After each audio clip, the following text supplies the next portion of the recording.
ओम आत्मा त्वं गिरजामति सहचरा प्राणा शरीरं गृहं पूजा ते विषयोग भोग रचना निद्रा समाधि स्थिति संजारा पदयो प्रदक्षिण विधि स्तोत्राणि सर्वा गिरौ यत् कर्म करोमि तत् अखिलं शंभो तवाराधनम्।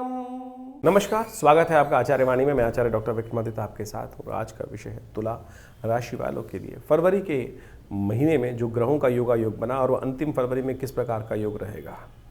देखिए, फरवरी का महीना परिवर्तनों से भरा हुआ था। कई ग्रह पॉजिटिव रास्ते बनाते दिखाई दिए और कई महत्वपूर्ण परिवर्तन हुए। बृहस्पति महाराज मार्गीय हुए, मंगल महाराज अब विशेष तौर पर आगे बढ़ने का योग बनाए। जिस प्रकार से शिवनस राशि में थे, इसके साथ साथ बृहस्पति का भी महत्वपूर्ण परिवर्तन आपने देखा ही।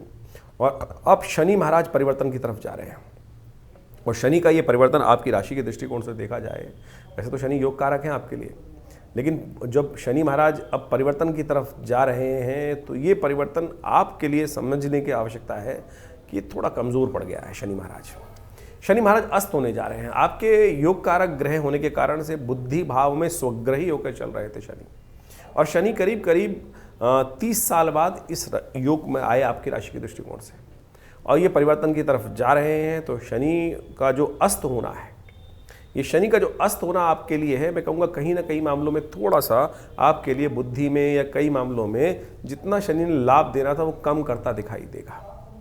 तो ऐसे में थोड़ा शनि को शक्ति देने की आपको आवश्यकता है। शनि का लगातार उपाय करने की ज़रूरत है, शनि का मंत्र जप करने की ज़रूरत है। आमतौर पर शनि से लोग डर जाते हैं और कई बार हम कमेंट भी पढ़ते हैं, कुछ तथाकथित लोग पर लिख के भेजते हैं तुला राशि वालों के लिए एक समय कम से कम शनि तो खराब नहीं चल रहा आपके लिए। ये बात का ध्यान रखें, आपके लिए शनि कभी खराब हो ही नहीं सकते।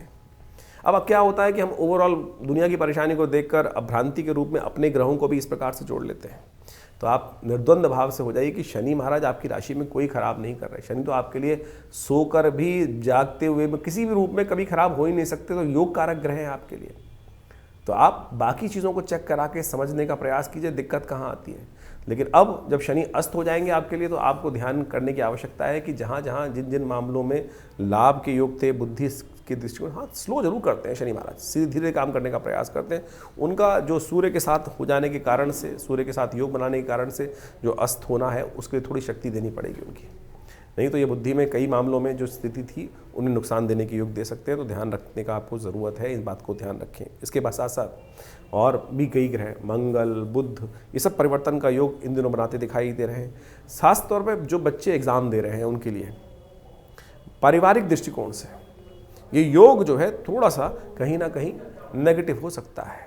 मंगल भी मार्गी होने जा रहे हैं, मंगल भाग्य में चल रहे हैं और आपकी राशि के दृष्टिकोण से आपके धन भाव के स्वामी हैं, और साथ साथ ये जो योग बना रहे हैं ये विशेष तौर पर आपके व्यवसाय के भाव के मालिक हैं, जीवन साथी के मालिक हैं, और वो भाग्य में पहुंच गए हैं और भाग्य में मार्गी होने का योग बना रहे हैं। तो यानी उनके द्वारा कई बार से आपके पारिवारिक जीवन में, आपके व्यवसाय में, आपके जीवन साथी को लाभ मिलने के, सही डायरेक्शन पकड़ने के योग भी बनते दिखाई देंगे। इसके साथ साथ थोड़ा मनोमस्तिष्क में अभी भी बंधन, आपका विचार जो है वो कहीं ना कहीं आपके शत्रुत्व के रूप में काम कर रहा है। अपने विचारों को पॉजिटिव करने का प्रयास करना चाहिए। बृहस्पति महाराज जो है आपकी राशि के दृष्टिकोण से इन दिनों पिछले करीब करीब 6-7 महीनों से जहाँ चल रहे हैं, वो विचार ही, बुद्धि ही जो है, ज्ञान जो है, वही कहीं ना कहीं आपको बंधन में डाल रहा है। ज्ञान जो है वो मैल युक्त, भ्रांति युक्त हो गया है। वो जो संसार में और वीतरागिता में विशेष तौर पर बंधन में कहीं ना कहीं मन को खुलने नहीं दे रहा, विज्ञान को खुलने नहीं दे रहा है। तो ऐसे में बृहस्पति का उपाय करने की ज़रूरत है। सिलसिलेवार तरीके से समझे ग्रहों का योग किस प्रकार से आपके लिए बना रहा है योग। सबसे पहले बात कर ले 24 तारीख का दिन सोमवार का अवसर, एकादशी तिथि विद्यमान है, और इस दिन एकादशी को विजया एकादशी कहा जाता है। ग्रह नक्षत्रों के दृष्टिकोण से आपके लिए जो योग बन रहे हैं, वो जो योग है वो ओवरऑल कहीं ना कहीं थोड़ा समय को यूटिलाइज करने की ज़रूरत है। बहुत सारे लोग आपके समय को कहीं ना कहीं नेगेटिव कर सकते हैं, आपके समय को कहीं ना कहीं बातों में लगा सकते हैं। ध्यान रखिएगा, स्वार्थ से ही मनोरथ सिद्ध होने के योग इस वक्त बनते दिखाई दे रहे हैं। थोड़ा स्वार्थी बनकर अपने निजी रूप से सामाजिक कार्य को कम करें और निजी स्वार्थ के निमित्त काम करने का प्रयास करेंगे तो अच्छा रहेगा। मन बड़ा थोड़ा सा आजकल ग्रह योग ऐसे चल रहे हैं कि जो भटकता दिखाई दे रहा है।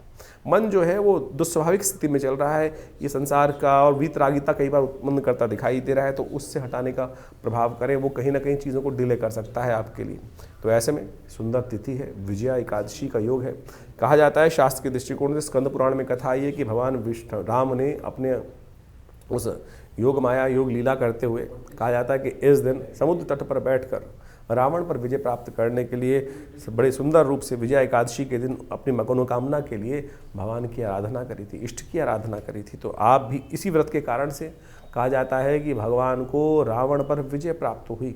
तब जब जीवन में संघर्ष चल रहा हो, बड़ा आगे कोई लक्ष्य हो जिसमें विजय प्राप्ति के लिए आशीर्वाद की जरूरत हो, तो इस एकादशी के दिन, विजय एकादशी के दिन सुंदर रूप से षोडशोपचार भगवान विष्णु की पूजा करें, उनका चरणामृत ग्रहण करें, तो कल्याण के योग बन जाते हैं और आगे बढ़ने के योग बनते हैं।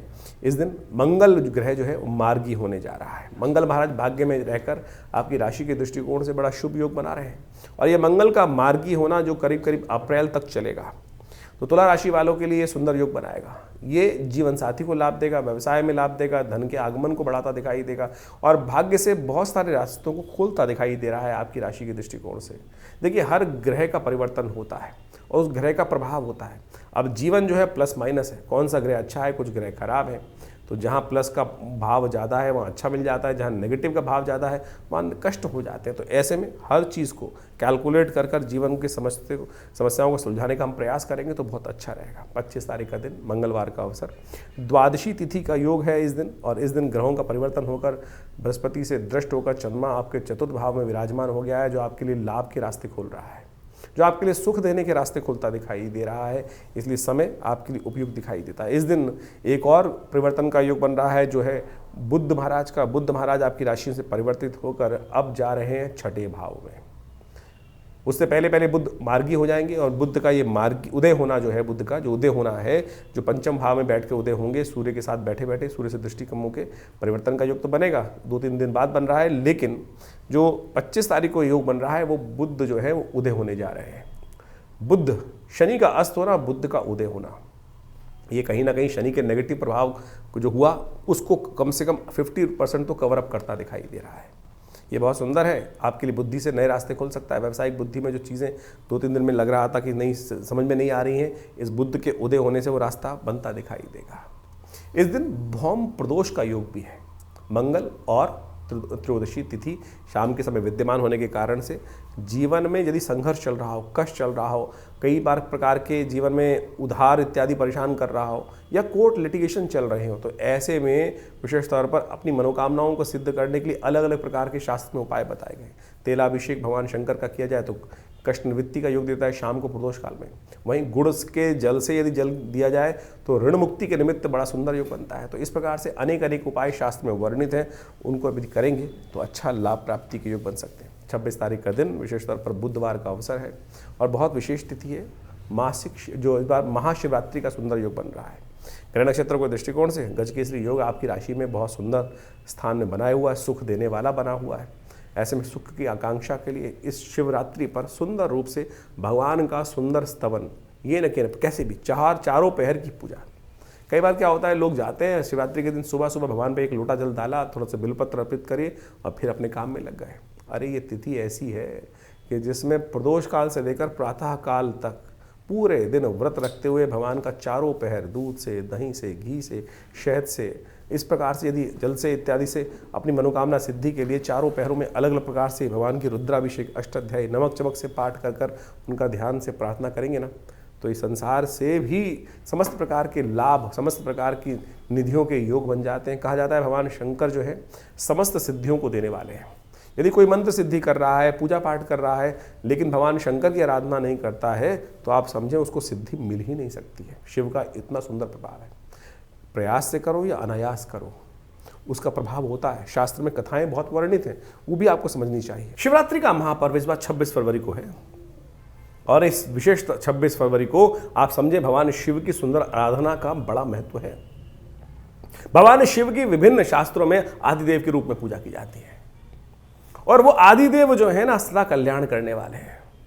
भगवान शिव की कथा शिवरात्रि के संबंध में समझें कि शास्त्रों में बड़ी विचित्र विचित्र कथाएं उपस्थित हैं। एक कथा तो बहुत ही विचित्र है और उसको प्रैक्टिकल रूप में बहुत सारे लोग समझ भी नहीं पाते हैं। आज हम कोशिश करते हैं आपको वो वास्तविक तौर पे समझाएं। एक कथा चलती है ना कि लकड़हारा था, रात में जंगल में उतर के रुक गया था, रात में जंगल में चला गया और जब उसको शेर इत्यादि विभिन्न जीवों की रात को आवाज़ आ रही थी तो उसको डर लगा, तो किसी ना किसी रूप में पेड़ पर चढ़ गया वो, और पेड़ पे चढ़ गया तो देव कृपा से वो देवयोग से वो जो बिलपत्र का पेड़ था, बिलपत्र के पेड़ पे कांटे भी होते हैं, कांटे चुभते थे, उसको हिलता था और बिलपत्र गिरते थे भगवान शिव के वहाँ नीचे। बाई चांस देवयोग से क्या था, शिवलिंग विद्यमान था भगवान शिव का, और शिवलिंग पर पत्ते उसके हिलने के कारण से गिरते थे। अब लोगों के मन में ये प्रश्न उठ सकता है, बहुत सारे लोग हैं जो बहुत बुद्धिजीवी हैं और बहुत ज्ञान रखते हैं, वो बोले जी हम तो देखा है बिलपत्र हिलाते हैं तब भी पत्ते नहीं करते। भाई फागुन का महीना है, पतझड़ का महीना चल रहा होता है, और पतझड़ के महीने में यदि कोई बिलपत्र तोड़ने जाए तो हल्के से हाथ लगाने से ही वो पत्ते झड़ जाते हैं। तो शास्त्र में कथा कहीं गलत नहीं लिखी है भाई, शास्त्र में बिल्कुल प्रमाणित तौर पे लिखी गई है कि बिल्वपत्र के पेड़ पे जैसे ही वो चढ़ा तो रात्रि भर उसको डर तो लग रहा था कि आसपास, और ऊपर वाले का नाम तो ले ही रहा होगा, भगवान का नाम तो सबको ही लेते रहते हैं, वो नाम भी चल रहा था भगवान का। जिस भी उसको, अब लकड़हारा रहा होगा तो संस्कृत तो शायद नहीं आती होगी बहुत सारे लोग, लेकिन जिस भी रूप में प्रभु का नाम तो चल ही रहा था, और हिलने के कारण से वो बिल्वपत्र भी स्वाभाविक रूप से उसके प्रयास से गिर गिर कर नीचे शिवलिंग पर, देवयोग कृपा कैसे होती है, जब किस्मत जागनी होती है तो कैसे रास्ता बन जाते हैं, हम कहाँ कैसे घेर घोट के पहुँच जाते हैं। वो लकड़हारा भी वहाँ पहुँच गया और उसने जब हिलने के कारण से सुबह भोर काल तक वो नित्य भगवान का सुंदर अभिषेक चलता रहा। कैसे चलता रहा, बिल्वपत्रों के पत्तों के द्वारा अभिषेक चलता रहा। सुबह भगवान शंकर साक्षात उपस्थित हुए, उनका दर्शन, उसको लाभ प्राप्त हुआ और भगवान ने मनोरथ सिद्ध किए। तो आप भी अहरनिश, ये जागने की वेला है, जागरण की वेला है, और इस शिवरात्रि की वेला पर यदि बड़ी श्रद्धा के साथ भगवान शिव का जो चारों पहर की पूजा है ना, वो यदि श्रद्धा के साथ की जाए तो कौन सी मनोकामना पूर्ण नहीं होती। ये सत्य माने, समस्त प्रकार की मनोकामनाएं पूर्ण के योग बन जाते हैं। तो आप अवश्य इस शिवरात्रि पर आनंद भाव से जो भी मंत्र याद है आपको, ओम नमः शिवाय मंत्र तो याद ही होगा, लेकिन शुद्ध रूप से कर लें तो बहुत अच्छा रहेगा। कई लोग ओम नमो शिवाय बोल देते हैं, कुछ और बोल देते हैं, कोई ओम लगाता ही नहीं है। मंत्र जो मंत्र है, जो पंचाक्षरी मंत्र है जिसको कहा जाता है, वेद का ही मंत्र है, ओम नमः शिवाय। इस मंत्र का अवश्य जप करें, भगवान की कृपा से इनके द्वारा ही करें। यदि रुद्राष्टाध्यायी का पाठ करते हुए भगवान का शिव का अभिषेक दूध से, दही से, घी से, भस्म रूप के करके उन सब का अभिषेक करने की सुंदर व्यवस्था बना सकें तो उसका तो कहना ही क्या है। समस्त मनोरथ सिद्ध करने के लिए सुंदर सुंदर रूप से शास्त्र में इतनी सुंदर सुंदर प्रमाण उपस्थित है कि अनेक अनेक प्रकार के शिवलिंग हैं। सबसे बढ़िया श्रेष्ठ जो पूजा की जाती है पार्थिव शिवलिंग की, जो कहा जाता है कि मिट्टी की बना हुआ शिवलिंग वो जीवन के यथार्थ को भी समझाता है। भगवान की यथार्थ जीवन को समझकर यदि उसकी रूप से पूजा आनंद भाव से कर ली जाए तो समस्त मनोरथ सिद्ध होने के योग बन जाते हैं। शिवराज विजय कल्प में तो इसके बारे में अद्भुत कथा उपस्थित है कि भगवान शिव का शिवलिंग के रूप में जब पूजन आरंभ हुआ, कहा जाता है बड़ी लंबी चौड़ी कथा आती है शास्त्र के अंदर। एक बार बड़ी विचित्र कथा है, हमने कई बार लोगों को के समक्ष कथा को रखा भी है। शिवराज विजय कल्प के अंदर जो कथा आती है, एक बार भगवान ब्रह्मा को इच्छा हुई कि मैं संसार को मैंने रचा है और संसार को देख कर आऊँ कि किस प्रकार से संसार चल रहा है। वो संसार में जहाँ भी जा गए तो बड़ा विचित्र स्थिति बनी कि ब्रह्मा जो इस संसार के रचयिता ब्रह्मा जी स्वयं आए हैं, शास्त्र जो इस प्रकृति के पिता आए हैं और उनका पूजन सब जगह हो रहा है। जिस भी आश्रम में जाएं सब लोग मंत्र ध्वनि से उनका खासतौर पर स्वागत करें, पूजन करें। और धीरे धीरे जैसे पूजन होता गया, कहा जाता है कि ब्रह्मा जी का अहंकार भी बढ़ता चला गया और वो सब जगह उपस्थित होते होते कहा जाता है कि सब लोकों पे घूमते घूमते जब अंत में विष्णु लोक पहुँचे, भगवान विष्णु योग निद्रा में शेष शैया पर उस शीश सागर के अंदर विश्राम कर रहे थे, योग निद्रा में थे। योग निद्रा का मतलब समझें, योग निद्रा का बारे में यदि कथा समझी जाए, क्योंकि योग निद्रा जो शब्द है आज की तारीख में तो लोग छोटे छोटे हैं ध्यान योग कराते हैं और वो केवल लोगों को, व्यक्ति को सुलाकर उसी को योग निद्रा कह देते हैं। लेकिन योग निद्रा शास्त्र में जो वर्णित है वो भगवान विष्णु के लिए ही आती है। कारण क्या है? निद्रा, एक साधारण निद्रा, एक योग निद्रा है जो भगवान विष्णु ही जाते हैं जिस निद्रा के अंदर। कहाँ जा रहे हैं? वो सहस्त्र फन वाले नाग के जो फन उभाए बैठा है उसकी गोद में, उसकी पूंछ के ऊपर आसन बनाकर भगवान विष्णु उस पर विराजमान है और सो रहे हैं। निद्रा, आप अपने कमरे में सोने जाते हैं और यदि कोई कीड़ा एक छोटा सा आ जाए, एक छोटा सा मच्छर ही आ जाए, भुन भुन भुन करता रहे, या कोई ऐसी कोई स्थिति बन जाए, कुछ और कोई जीव घुस जाए उसके अंदर, क्या आप सो पाएंगे? निद्रा का मतलब होता है शांति। सब चीज़ से व्यक्ति अपने आप को ये सोचे हटा ले और उसमें सुकून में रहे और ये भावना रहे कि यहाँ मैं सुरक्षित हूँ, तभी तो व्यक्ति सो सकता है, तभी सो सकता है व्यक्ति। लेकिन भगवान विष्णु जहाँ उस सहस्त्र फन वाले नाग के ऊपर आसन बनाकर वो बैठा हुआ है और उसके जहां फन फैलाए वो बैठा है और उसके गोद में भगवान विष्णु विश्राम कर रहे हैं, सो रहे हैं, कैसे सो सकते? मृत्यु साक्षात ऊपर विराजमान है। वो भगवान योग निद्रा में, योग माया की कृपा से भगवान, जो कथा आती है दुर्गा सप्तशती के अंदर, जिसमें कहा गया है कि ब्रह्मा की जो प्रार्थना करते हैं, विश्वेश्वरीं जगत धात्रीं स्थिति संहार कारिणीं निद्रां भगवतीं विष्णुरुत्लां तेजसा प्रो ब्रह्मोवाच तुम स्वाहा तुम स्वाहा।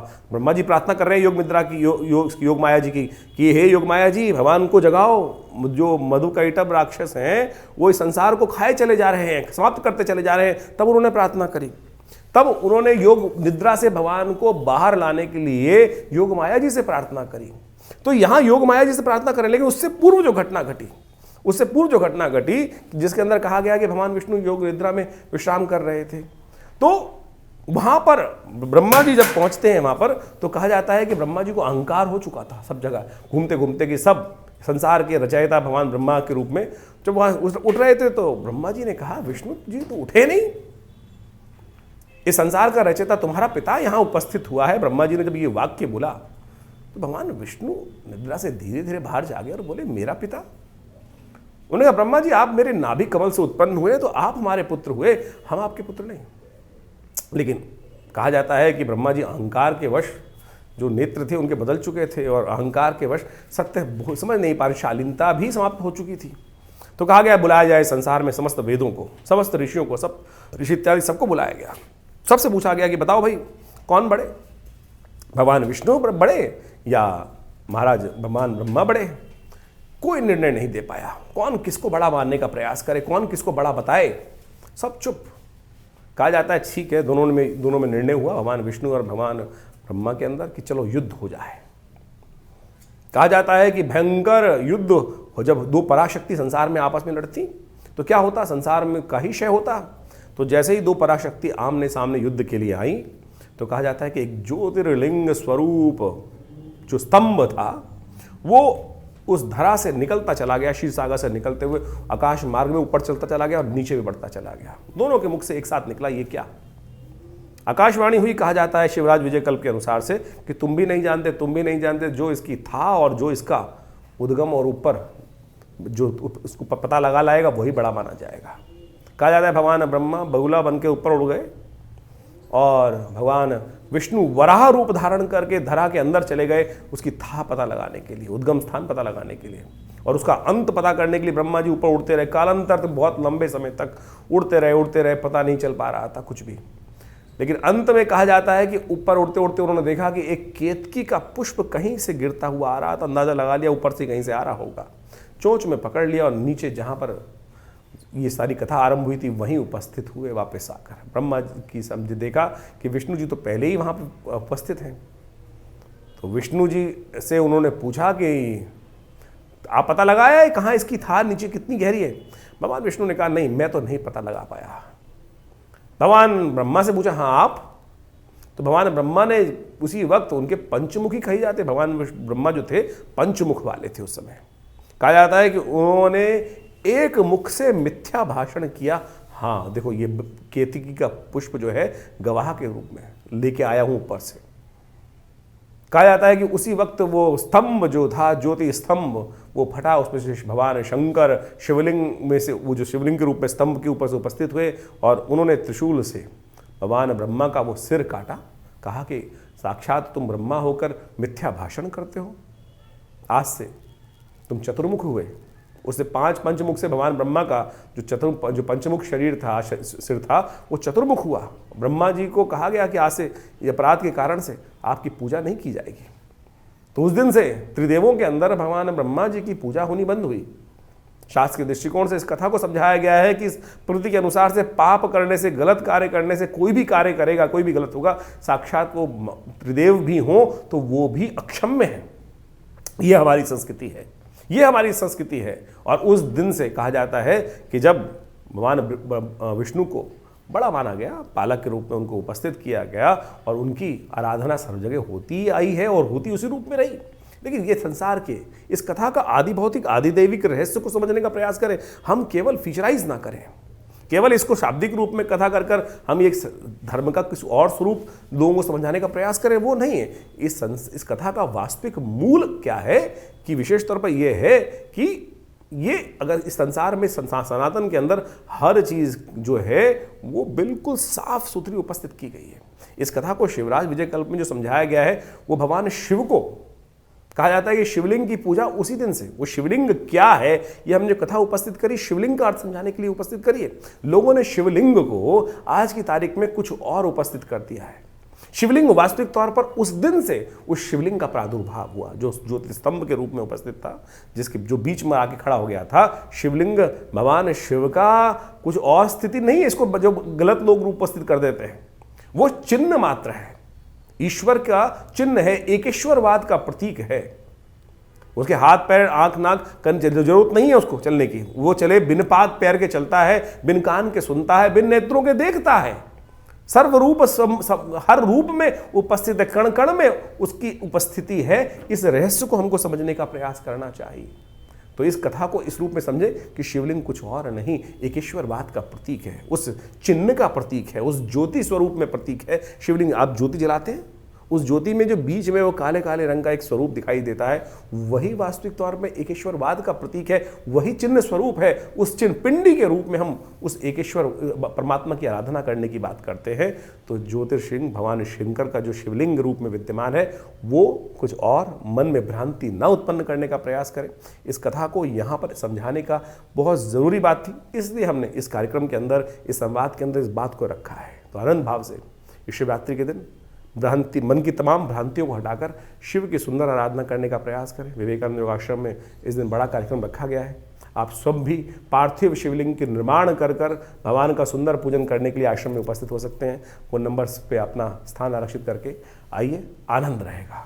तो तुला राशि वालों, आपकी राशि के दृष्टिकोण से आपने समझा कि किस प्रकार से हमने महाशिवरात्रि का सुंदर महात्मा रखा है। तो महाशिवरात्रि के दिन सुंदर रूप से जितनी श्रद्धा हो, शक्ति हो, उतना पूजन करने का प्रयास करें। कोई बहुत बड़े मंत्र याद नहीं है तो ओम नमः शिवाय का स्तवन कर लीजिए, ओम नमः शिवाय से ही भगवान का अभिषेक कर लीजिए, जागरण कीजिए, पूजन कीजिए, कृपा प्राप्ति भगवान के रास्ते से समस्त योग बनेंगे। 27 तारीख का दिन बृहस्पतिवार का अवसर है। इस दिन दिल्ली के पंचांग के अनुसार से चतुर्दशी उदय तिथि है और अमावस्या क्षय हो रही है। ग्रह नक्षत्रों के दृष्टिकोण से परिवर्तन का योग बन रहा है और ये परिवर्तन आपके लिए विजय के योग लग के दिखा रहा है। परेशानियों को कष्ट करने के योग बनते दिखाई दे रहे हैं। चंद्रमा जिस प्रकार से यहाँ सूर्य के साथ और शनि के साथ विराजमान होकर योग बना रहे हैं, कई लोग इसको विष योग कह देते हैं। चंद्रमा आप समझें कि जो शनि के साथ विराजमान हो जाता है तो लोग कहते हैं अरे विष योग नहीं है। बड़े बड़े संतों के योग देखें, गुरु नानक की कुंडली देखें, बड़े बड़े लोगों की कुंडली देखें, चंद्रमा आम तौर पर यहाँ पर शनि के साथ जब विराजमान होता है तो अध्यात्म को जगाता है, अध्यात्म की तरफ मन को शांत करता है। तो इस बात का ध्यान रखते हुए कार्य करें तो अच्छा रहेगा। अध्यात्म में आपके लिए बड़ा अच्छा योग बनता दिखाई दे रहा है। आपके लिए मैंने कहा कोई ऐसा योग बन रहा है कि कोई भी शनि के अस्त होने से जो नेगेटिव प्रभाव है उसको ठीक करने के लिए चंद्रमा पॉजिटिव है आपके लिए विजय देने के योग बना रहा है, आपके कार्यों में आगे बढ़ने के योग बना रहा है। जो हिंड्रेंसेस हैं, रुकावटें हैं, उनको दूर करने के योग बनाता दिखाई दे रहा है। अमावस्या है, कोशिश करें अपने पितरों को निमित्त तर्पण करें, ब्राह्मण भोजन कराएं, हो सके तो पितरों के निमित्त गायत्री के कम से कम 11 बार या 108 बार तो जप करने का प्रयास कीजिए, अच्छा रहेगा। इस दिन एक परिवर्तन और हो रहा है, बुध जो है आपके छठे भाव में शुक्र के साथ विराजमान होने जा रहे हैं। ये थोड़ा सा कष्टकारी योग है आपके लिए, इसको आपको समझना पड़ेगा, इसमें ध्यान रखना पड़ेगा कि कहीं ना कहीं जो चीज़ें हैं वो आप थोड़ी सी ऐसा हो सकता है कि आपका जो एनवायरनमेंट है वो थोड़ा नेगेटिव हो सकता है। कुछ लोग आपके साथ ऐसे हो सकते हैं कि जो आपकी चीज़ों में हाथ में आते आती चीज़ों को आपके हाथ से निकालने के योग बनाते हैं। तो हमके मन को थोड़ा सा ध्यान रखें, थोड़ा सा ऐसा उदार हृदय ना रखें बहुत ज़्यादा कि चीज़ अपनी जो चीज़ है ऐसे ही हाथ से निकल जाने दें। नहीं तो कुछ दिन ग्रह योग ऐसे बन रहे हैं कि आपकी फक्कड़पंती थोड़ा सा आपको परेशान कर सकती है, आपके मित्रों को परेशान कर सकती है, आपके दुश्मन लाभ ले सकते हैं। लेकिन फिर भी शुक्र का वहाँ विराजमान होना राहु के साथ वो कहीं ना कहीं विजय के योग जरूर देता है। 28 तारीख का दिन शुक्रवार का ही अवसर आ गया है और इस दिन विशेष तौर पर फागुन का शुक्ल पक्ष आरंभ हो रहा है। शुक्ल पक्ष विशेष तौर पर बड़े परिवर्तन का योग बना रहा है, लेकिन सांसारिक कोण से दृष्टिकोण से देखा जाए तो ये शुक्ल पक्ष में इस पूरे फागुन के महीने में जो योग बन रहे हैं वो थोड़ी विश्व के दृष्टिकोण से अशांति का योग बनाते हैं। साथ साथ इस वक्त राहु और रवि के मध्य में जिस प्रकार के ग्रहों का योग बन रहा है वो विशेष तौर पर संसार के लिए अशांति की तरफ अग्रसित करता दिखाई दे रहा है। ऐसे में विशेष तौर पर आपको थोड़ा ध्यान रखते हुए कार्य करने का प्रयास करना चाहिए, क्योंकि इस महीने में एक ही पक्ष में एक तिथि घट भी गई है और फिर एक तिथि बढ़ भी रही है। तो ऐसे में कहीं ना कहीं कुछ अपशगुन होने के योग दिखाई देते हैं। तो ऐसे में अच्छा रहेगा कि आप भगवान का स्तवन करें, गौ पूजन करें, कल्याण होगा। ग्रहों का योग आपने समझा। जिस प्रकार से ये फागुन का महीना है और इस फागुन के महीने में विभिन्न प्रकार के योग बनते हैं, आध्यात्मिक दृष्टिकोण से ये फागुन का महीना बड़ा अद्भुत बोला जाता है। तो यदि हम भारतीय पंचांग के अनुसार से बात करें तो अंतिम मास माना जाता है। ये ऐसा महीना है कि जो आनंद की तरफ ले जाता है। प्रकृति प्रस्फुटित हो रही होती है, प्रकृति में विभिन्न रंग प्रस्फुटित हो रहे होते हैं। आनंद का, प्रेम का, समर्पण का, आध्यात्मिक उन्नति का विशेष तौर पर बड़े विभिन्न प्रकार का महीना माना जाता है। कितने सुंदर उत्सव इस मास में उपस्थित होते हैं। होली, धुलेंडी और तो और शिवरात्रि का महापर्व, भगवान कृष्ण की सुंदर आराधना का पर्व, शिव की सुंदर आराधना का पर्व ये इस समय विद्यमान होता है। और इस बार तो खासतौर पर फागुन की यदि हम बात करें तो कई ग्रहों का योग बड़ा विचित्र तौर पर बन के तैयार है। इस समय में भगवान शिव की आराधना का तो सुंदर योग बन ही रहा है। कहा जाता है कि एक बार भगवान शिव की सुंदर आराधना यदि उस शुभ योग में कर ली जाए, कथा आपने सुनी, इस कार्यक्रम में हमने वो कथा उपस्थित करी कि कैसे लकड़हारा अनायास ही उस वृक्ष के ऊपर विद्यमान था, हिलता था और उसकी वजह से वो पत्ते गिरते थे और भगवान की कृपा अनायास ही कर्म करने से प्रसन्न हो जाती है। तो सुंदर सोचें कि कितना सुंदर वेला है। अनायास ही हमारे कर्म से भगवान प्रसन्न हो सकते हैं और जो श्रद्धा के साथ, आनंद के साथ, पूर्ण विवेक के साथ और विश्वास के साथ यदि प्रार्थना करते होंगे तो उनके तो कितने जीवन के दुष्कर्म जो हैं, पाप जो हैं वो क्षय हो जाते हैं। और ऐसे में ये सुंदर वेला जो विद्यमान है, इसमें कई ग्रहों का योग जिसे हमने आपको वर्णित किया वो बन ही रहा है। कई ग्रह परिवर्तन की तरफ गए। शनि महाराज सबसे इंपॉर्टेंट परिवर्तन की तरफ जो जा रहे हैं वो बहुत महत्वपूर्ण है। शनि अस्त जो हो रहे हैं फागुन के महीने में, जो अस्त होने का योग बन रहा है, जो बना है विशेष तौर पर, वो बहुत ही महत्वपूर्ण है। उसको तो विशेष तौर पर उसका लाभ आपको लेने का प्रयास करना चाहिए। मंगल परिवर्तन की तरफ चले गए और तो और साथ साथ बुध भी राशि परिवर्तन करने का योग बना रहे हैं। तो ये सारों का सारा योग जो है बहुत ही विशेष है। इसके अंदर खास तौर पर एक बात और भी समझें कि ये जो मौसम है ये परिवर्तन का आध्यात्मिक तौर पर बड़ा महत्वपूर्ण मौसम माना जाता है, परिवर्तन का प्रतीक माना जाता है। बसंत का वास्तविक स्वरूप जो है इसी महीने में प्राप्त होता है। आध्यात्मिक दृष्टिकोण से उन्नति करने के लिए सुंदर मास प्राप्त है। इस समय में कई ग्रहों का योग जो हमने बताया आपको, 5 बृहस्पतिवार का योग बन रहा है। और साथ साथ यदि इस पक्ष की बात करें, प्रथम पक्ष की यदि हम बात करें, फागुन का प्रथम पक्ष कृष्ण पक्ष जो है, इसके अंदर एक छठी तिथि बढ़ी और अमावस्या घट गई। और ऐसे में ये योग जो है एक ही पक्ष में एक तिथि घट जाना और एक तिथि बढ़ जाना, विशेष तौर पर ये एक विशेष तौर पर थोड़े भाव के लिए जो लोग कार्य कर रहे हैं, जो बिजनेस कर रहे हैं, कई प्रकार के कार्य कर रहे हैं, उनके लिए बड़ा सावधानी भरा है। व्यवस्थाएं बदल सकती हैं। साथ साथ पूरे विश्व के दृष्टिकोण से यदि हम देखें तो ये फागुन के अंदर जो 5 बृहस्पतिवार का योग बन रहा है, ये कहीं ना कहीं अशांति को भी बढ़ाता है। कहीं ना कहीं कुछ ना कुछ इस वक्त देखें किसी प्रकार स्थिति चल रही है, युद्ध चल ही रहे हैं, कई बहुत सारी व्यवस्थाओं के अंदर, बहुत सारे देशों के अंदर, पश्चिम देशों के अंदर व्यवस्थाएं चल रही हैं। उनमें कभी भी कोई भी बड़ा घटना घट सकती है और वो विश्व को अशांति की तरफ ले जा सकती है। वहीं यदि हम बात करें कई प्रकार से ग्रहों की और की योग की, मंगल ग्रह परिवर्तन की तरफ बहुत महत्वपूर्ण योग बना रहे हैं। और इस मंगल के योग को हमें जीवन में परिवर्तन करने का सुंदर प्रयास जो हमारी राशि के अनुसार से हमने आपको बताया है, ये उपाय बड़े सरल हैं। देखिए, हम इस कार्यक्रम के माध्यम से आपके समक्ष जो ये उपाय बताने का आपको प्रयास करते हैं वो सीधे साधे उपाय, पौराणिक मत के अनुसार से वो उपाय आपके समक्ष उपस्थित करते हैं। आमतौर पे ज्योतिष की विभिन्न स्थितियां हैं वो ऐसी बन गई हैं योगों के अनुसार से कि वो विशेष तौर पर जो योग बताते हैं कि वो टोटकों में फंसा दिया है। लेकिन हम ज्योतिष के माध्यम से पौराणिक कथाओं को जोड़ते हुए आपके समक्ष वो सीधे साधे प्रयोग जो विभिन्न शास्त्रों में वर्णित हैं। देखिए, भारतीय पंचांग को यदि आप समझें और उसके साथ साथ उन पंचांगों के अनुसार से जो योग बनते हैं, उत्सव बनते हैं, उनका शास्त्रोक्त महत्व जो है वो पुराण इत्यादि ग्रंथों में, वेद इत्यादि ग्रंथों में, उपनिषद इत्यादि ग्रंथों में बहुत सुंदर रूप से उपवर्णित है। वहाँ किस जीवन के, किस व्यक्ति के जीवन में क्या समस्या आई, वो जो कथाएं हैं वो वही हैं, वो सूत्र बता रही हैं, समझा रही हैं कि किस प्रकार से उसने जीवन में कष्ट दूर किए। तो आप भी उन रहस्यों को समझने का प्रयास करेंगे तो हम उस दिन के अंदर जो कथा पढ़ी, जो विशेष तौर पर तिथि पढ़ी, उसके अनुसार से कौन सा वार पढ़ा, क्या योग बनाया, किस प्रकार से हम उन चीज़ों को कर कर अपने जीवन के कष्टों को दूर कर सकते हैं, वो हमें समझना चाहिए। लेकिन आज ज्योतिष के अंतर्गत केवल दुकानें खुल गई, किसी ने नग बेचना शुरू कर दिया, किसी ने कुछ और बेचना शुरू कर दिया है। तो आप ये समझें, हम किसी को तिरस्कार नहीं कर रहे हैं। इस संसार में हर पदार्थ का कहीं ना कहीं लाभ है। पत्थर भी, नग भी कहीं ना कहीं लाभ देते हैं, लेकिन सोचे तो सही, क्या वो असली रूप में मिल भी रहे हैं हमको? आप सीधी तरह से हींग लगे ना फिटकरे रंग चोखा हो, जो उपाय हम आपको शास्त्र के दृष्टिकोण से जो बताया, कथा है, व्रत है। आप सोचिए, सत्यनारायण की कथा इतनी सुंदर रूप से शास्त्र में वर्णित है, श्रद्धा का समर्पण है, भगवान के समक्ष बैठकर विश्वास से मंत्र जप कर कर हम यदि कार्य कर लें तो क्या दिक्कत लगती है आपको? उसमें परमात्मा भी प्रसन्न होगा, आपका हृदय भी प्रसन्न होगा, और जितना अध्यात्म की तरफ जाएंगे, सरलता का कहीं ना कहीं आपके मनोमस्तिष्क में उदय होने का योग बन जाएगा।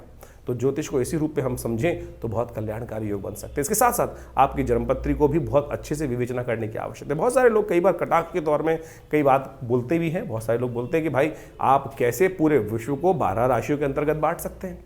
नहीं, बिल्कुल नहीं बांटा जा सकता। लेकिन ज्योतिष के दृष्टिकोण से कहीं ना कहीं गोचर का जो प्रेडिक्शन है वो तो 12 राशियों के अनुसार ही चलेगा, 12 भावों के अनुसार ही चल रहा है, और उन्हीं 12 भावों में ग्रहों का परिवर्तन का 12 राशियों के दृष्टिकोण से हो रहा है। तो उसका प्रभाव कैसे निगलेक्ट किया जाता है? हाँ, इसका प्रभाव ऐसा जरूर है कि जो 8वीं मंजिल पर बैठा है उसको एक अलग प्रभाव महसूस होगा, जो जमीन के अंदर है उसको एक अलग प्रकार का प्रभाव महसूस होगा, जो जीवन में जिस आयाम पर है, जिस विशेष तौर पर छोटा है, बड़ा है, गरीब है, अमीर है, उसके अनुसार से उसके परिवर्तन, यानी उसकी जन्मपत्री में किस प्रकार के जब जन्म हुआ, किस प्रकार के योग बन रहे हैं, कौन सी दशाएं चल रही हैं, किस प्रकार से ग्रहों की बेसिक स्थिति है, षटवर्ग में शुद्ध है कि नहीं है, षटबल उसके अंदर किस प्रकार का विद्यमान है, जो विशेष जन्मपत्री को जो इंटरप्रिटेशन करने के लिए जो स्थिति बताई, शास्त्र के अनुसार से बताई गई है, उनकी भी बहुत बड़ी महत्वपूर्णता रहती है। तो उसके लिए हम समय समय पर आपके साथ बहुत सारे चैनल पर जुड़ते रहते हैं, और बहुत सारे लोग अपनी समस्याओं का डिस्कशन करने के लिए आश्रम पर आते भी रहते हैं। तो आप भी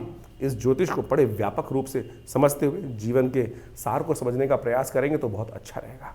तो हम जो आपके समक्ष प्रेडिक्शन करते हैं, आपके मन में कोई प्रश्न चल रहा हो, चिंता ना करें, आप हमारे इस चैनल के माध्यम से प्रश्न व्हाट्सएप पे भेज सकते हैं। अवश्य हम जल्दी से जल्दी उनके निदान देने का प्रयास करेंगे। बहुत सारे लोगों के प्रश्न आते हैं, उनको प्रश्नों निदान भी दिया जाता है। और साथ साथ जो यदि रविवार को आप प्रत्यक्ष रूप से मिलना चाहते हैं तो आश्रम पर सुंदर व्यवस्था रहती है, आप आके मिल सकते हैं। और इस दौरान तो एक बहुत बड़े उत्सव भी रहने वाले, शिवरात्रि का महापर्व, जिसके बारे में हमने आपको बताया है। शिवरात्रि का जो महापर्व है वो बहुत सुंदर रूप से, व्यापक रूप से विवेकानंद योगाश्रम में मनाया जाता है। पार्थिव शिवलिंग का सुंदर निर्माण किया जाता है। सबसे श्रेष्ठ शिव की जो पूजा है, आराधना है, वो पार्थिव शिवलिंग के रूप में ही है। और उनके अंतर वो शिवलिंग की प्रतिष्ठा, जितने भी लोग बैठते हैं वो सब लोग अपने अपने शिवलिंग का निर्माण 108 शिवलिंग का निर्माण करते हैं। फिर उनका पंचोपचार पूजन किया जाता है, षोडशोपचार पूजन किया जाता है। फिर रुद्राभिषेक की पूरे अष्टाध्यायी के द्वारा उनका अभिषेक होता है, और फिर सुंदर रूप से यज्ञ इत्यादि कर कर भगवान का सुंदर स्तवन शिवरात्रि के दिन विवेकानंद योगाश्रम में किया जाने की सुंदर व्यवस्था हो रही है। आप अपना स्थान उसमें आरक्षित करा सकते हैं और सुंदर रूप से हमारे साथ बैठकर भगवान शिव की सुंदर आराधना उस शिवरात्रि के महापर्व पर करिएगा। देखिएगा, बिल्कुल वैदिक रीति के अनुसार से हम सुंदर रूप से उस रुद्रा अष्टाध्यायी का, रुद्री का पाठ करते हुए भगवान का सुंदर पूजन चलता है। आप भी यदि उसमें सम्मिलित हो, दिव्य स्थान है, माँ भगवती का सुंदर शिव विग्रह वहाँ उपस्थित है हमारे आश्रम पर दिल्ली में, लक्ष्मीनगर क्षेत्र में विवेकानंद योग आश्रम, जो पीताम्बरा पीठाधीश्वर जो भगवान पीठ है भगवती का है, और वहाँ उस पीठ पर भगवती का सुंदर दर्शन कर कर आप अपने कष्टों को दूर करने के लिए भगवती के सामने प्रार्थना भी कर सकते हैं, और भगवती सुनती हैं। हमने विशेष रूप से ये सिद्ध स्थली, सिद्ध मूर्ति के सामने देखा, हजारों लोग आते हैं और उनकी मनोकामना सिद्ध होती है।